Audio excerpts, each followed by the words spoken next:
Hello and welcome to the opening show of our primetime series, What Would You Do? If you see something and you think it's wrong, do you step in or do you step away? What people say and what they do aren't always the same. That's why our hidden cameras are so revealing. In our first scenario, we weren't sure what to expect when our opinionated man behind the counter meets the Muslim woman in a headscarf.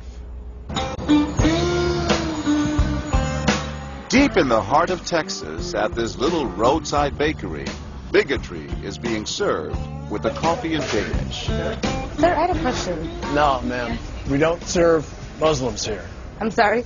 This is America. We're at war with your people. I don't know what you think I am. I'm just trying to get an apple. Well, you're a terrorist is what you are. So... Excuse me? You got to take your business elsewhere. We don't serve your kind here. The other customers at this bakery near Waco seem to hear everything, but they barely look at the Muslim woman, even when the language is tough to take. Get back on the camel and go back wherever you came from. Sir, I'm an American. I was born and raised No, in you're this not. country. Americans don't wear towels on their head. Muslim Americans say these are words they hear all the time in all parts of the country. But here at the bakery, what the customers don't know is that this Muslim woman and the man behind the counter are actors. The bakery is working with us, all part of a primetime hidden camera experiment on prejudice and patriotism. Please take your business elsewhere. Am I asking too much? When no one even tries to help her, she makes a direct appeal. Sir, would you mind ordering me an apple strudel? That's why I'm here. I can give you the money. I have no problem. That's not a problem with the money. Please, no, sir.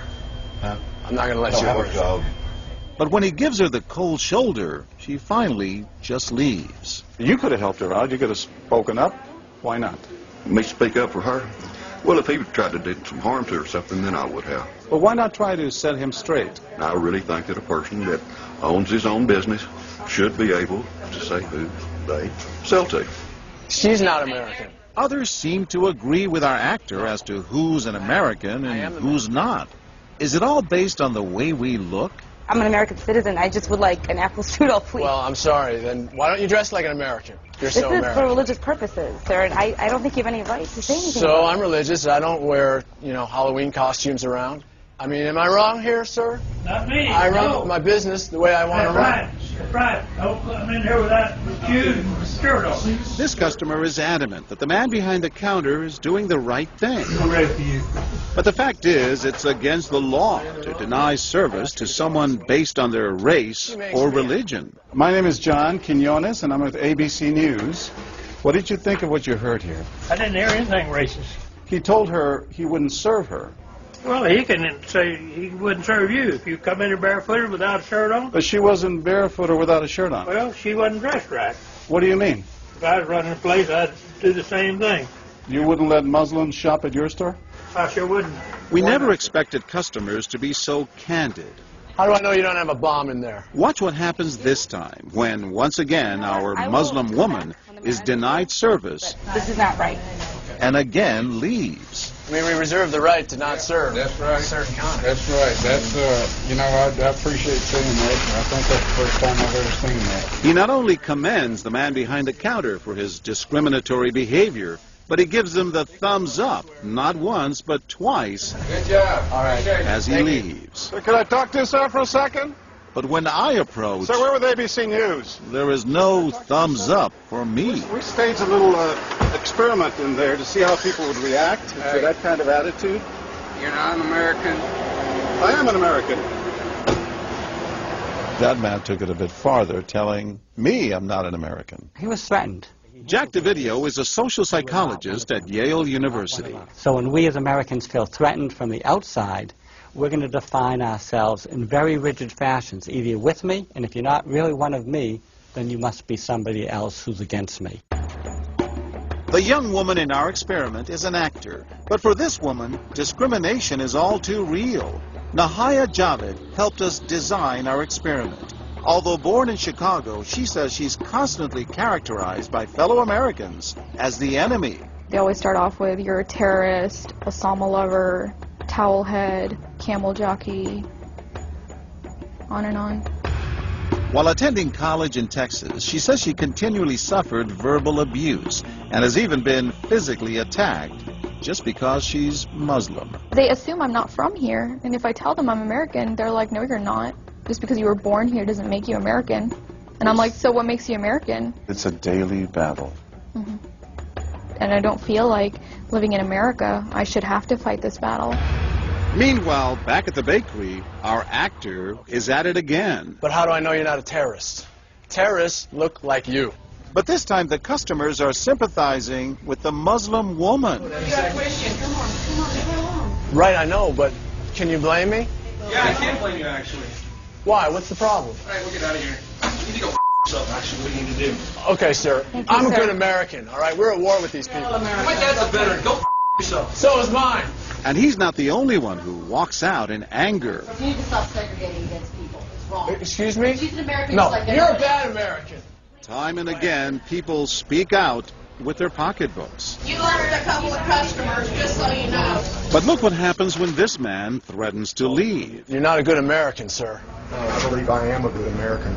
My son just came back from serving in the Army for over a year in Iraq, and that has nothing to do with her right. I understand that. Thank you, sir. And I hear what you're saying.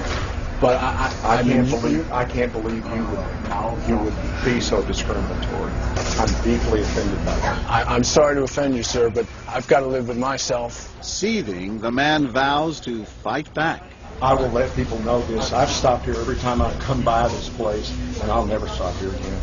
Why did folks get so upset? They saw an injustice. It's justice that binds us together. It's justice that makes us a society. Any threat to that kind of sense of justice and fairness undermines the entire system. You're really not going to serve her because of what she's wearing? No, I'm not.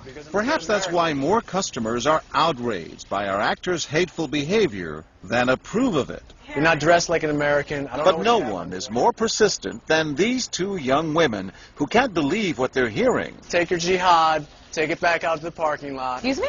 I mean, I got to protect my customers, okay? You're really offensive and disgusting. Well, I'm sorry. I'm just trying to protect you here. Thank you. You're don't know sick. Like that doesn't mean anything. This is a How do you know? culture. You These people so are trying ignorant. to kill Americans. It's disgusting. It is my culture. So you're ready to serve me, but you're not ready to serve her? You're obviously dressed like an American. Big deal. She's Muslim. And unlike the others, they don't just leave in anger. They stand their ground. So you're going to regulate what people wear? Yes, because I believe Are you the the degree of... manager? No, I'm not the manager. Can I speak to your manager? I'm John Quinones with ABC News. It's only when we catch up with our heroines that they finally let their guards down. I'm with my friend who's, Muslim, and it's, I've just seen how people treat them differently. And it really hurts me. Just watching them stand up for what they believe in touches Professor DeVideo. In a way, they defended America. And I was impressed by that, because they wanted this to be a just society, a just place, a just bakery. I'm John Quinones. And remember this man whose son served in Iraq? He's also moved to tears. Every person deserves to be treated with respect and dignity. No matter how in they're every dressed. situation, no matter how they're dressed. Never have we seen reactions so polarized, from a thumbs up for prejudice to an emphatic thumbs down. Go yourself. Two different Americas, both convinced they're patriotic. At the end of the day, 13 people stood up for the Muslim woman, while 6 sided with the clerk. But the majority of the bystanders, 22, did or said absolutely nothing. That's what's most frightening to Muslims like Nahaya, who was watching our experiment. In fact, so frightening that they often avoid going out by themselves. It's really sad because I'm old enough to be able to do things by myself. I shouldn't need a chaperone all the time. But that one time that I'm alone and something bad might happen, I'd rather be safe than sorry. Hi, I'm Nahaya. It's no wonder this young woman was so moved by the people who came forward to protect a stranger who just happens to be Muslim. Thank you so much for what you did, and I wish more people would do these type of things. And I do too. It would make my life a lot easier. God go with you.